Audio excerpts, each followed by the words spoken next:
ফেনীর ফুলগাজীতে। আমি যে স্থানটাতে রয়েছি হলো ফুলগাজী বাজারের দক্ষিণ পাশে পল্লী বিদ্যুৎ অফিসের সামনে। মেন রোডের উপরে প্রায় এই মুহূর্তে হাঁটু পরিমাণ পানি, এবং কিছু কিছু জায়গায় যেগুলো নিচু স্থান রয়েছে সেই নিচু স্থানে 2 ফুট 2.5 ফুট 3 ফুট করে পানি রয়েছে। আর আমি যে স্থানটিতে হাঁটতেছি এই স্থানটি হচ্ছে হলো ফেনী পরশুরাম মেন সড়কের মধ্যে এরকম পরিস্থিতি আপনারা দেখতে পারতেছেন। আবার যদি মেন রোডে যদি এর পরিমাণ পানি হয়, এই পরিমাণ পরিস্থিতি হয়, তাহলে গ্রামগঞ্জে এবং কি বিভিন্ন নিচু এলাকায় যেগুলো রয়েছে সেগুলোর কি পরিস্থিতি। নদীর বেড়িবাঁধ ভেঙে পানি লোকালয়ে প্রবেশ করায় বিভিন্ন গ্রাম ইতিমধ্যে প্লাবিত হয়ে গেছে।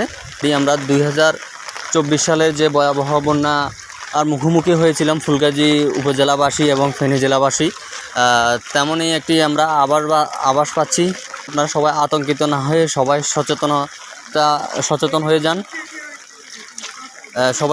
হয়ে যান। আমি আসলে এই পরিমাণ পরিস্থিতি হবে এটা আমি কোনোভাবে চিন্তা করিনি, কেননা আমি সকালবেলা রাতের বেলায় আমি 11টা সাড়ে 11টায় বাড়িতে আসছি। রাতের বেলা 11:30টার সময় বাড়িতে আসার পরও পরিস্থিতি মোটামুটি স্বাভাবিক ছিল, কিন্তু এখন সকালবেলা ঘুম থেকে ওঠার পরে চিন্তা করলাম হয়তো আমি বাজারে যাব। আমি যখন বাড়ি থেকে বের হলাম, বাড়ি থেকে বের হয়ে দেখি আমার বাড়ির পাশেই আমি নিজেই 2024 সালের মধ্যে যেমন আটকে গিয়েছিলাম, এখন এই বছরও বা এই বর্তমানেও এসে একই পরিস্থিতির সম্মুখীন হয়েছি।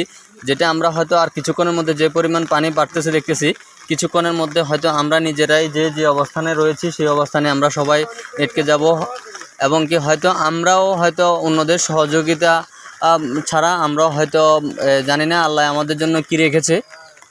তবে বিষয়টা দেখতেছি আমাদের এই ফুলগাজী বাজারের দক্ষিণ পাশে, উপজেলার দক্ষিণ পাশে পল্লী বিদ্যুৎ অফিসের সামনে থেকে যে পশ্চিম দিকে যে রোডটা গিয়েছে এই রোডটা হচ্ছে হলো আমাদের বাড়ির রাস্তা।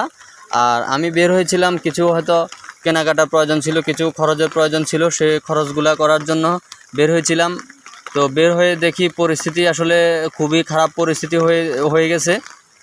তো আপনারা যারা আছেন আপনারা সবাই আমাদের জন্য দোয়া করবেন, আর সবাই সর্বোচ্চ সচেতন থাকবেন, এবং যেখান থেকে দেখতেছেন সবাই আমাদের ফেনীর দিকে একটু নজর রাখবেন। প্রশাসন, রাজনৈতিক ব্যক্তিবর্গ এবং স্বেচ্ছাসেবী সংগঠন যারা রয়েছেন সবাই পরিস্থিতিগুলা দিকে সজাগ থাকবেন। আমরা আসলে গতকালকে থেকে দেখছি প্রশাসন, রাজনৈতিক ব্যক্তিবর্গ এবং স্বেচ্ছাসেবক যারা রয়েছেন, স্বেচ্ছাসেবক টিম, সামাজিক সংগঠন যারা রয়েছে তারা বিভিন্নভাবে সচেতন রয়েছে।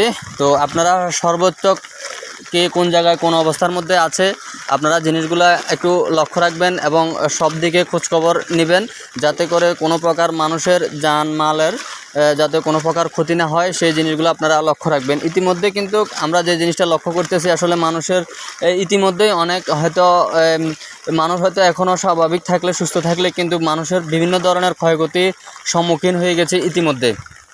যেমন যে পরিমাণ পানি বা যে পরিমাণ স্রোত আপনারা দেখতে পারতেছেন, আমি যদি আপনাদেরকে একটু দেখাই সেই ক্ষেত্রে অনেক পরিমাণ স্রোত। আর যে পরিমাণ পানি বেড়েছে, আমি যে রাস্তায় রয়েছি এই রাস্তার মধ্যে আমার প্রায় হাঁটু পরিমাণ পানি, এবং এখানে অনেক বেশি পরিমাণ স্রোত।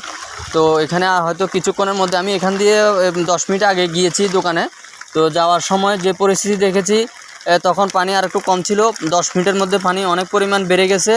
তো এই পরিমাণ যদি হয় তাহলে যাদের মাছের ঘের রয়েছে, ফসলি জমি, মোরগের খামার, গরুর খামার ইতিমধ্যে সব তলিয়ে গেছে।